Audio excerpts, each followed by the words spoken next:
The battery switch should be close to the batteries and reasonably accessible. There are no formal requirements for the location of the bus bars. They should be around the middle of the system to minimise cable losses. It is best practice to keep more than a spanner's length between the positive and the negative bus bars. It should not be possible to short between the two bus bars while working on them.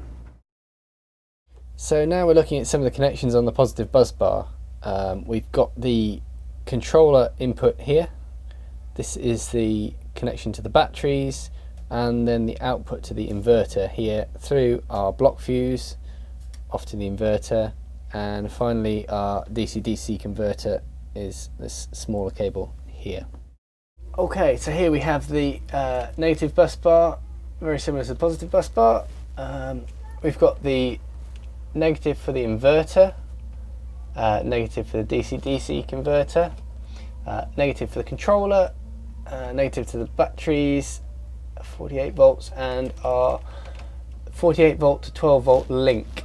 It's very important, the 48 volt and 12 volt negatives are linked. Also 24 volt if you have 24 volt on your boat. This is to ensure you don't get any sneak paths through any data cabling.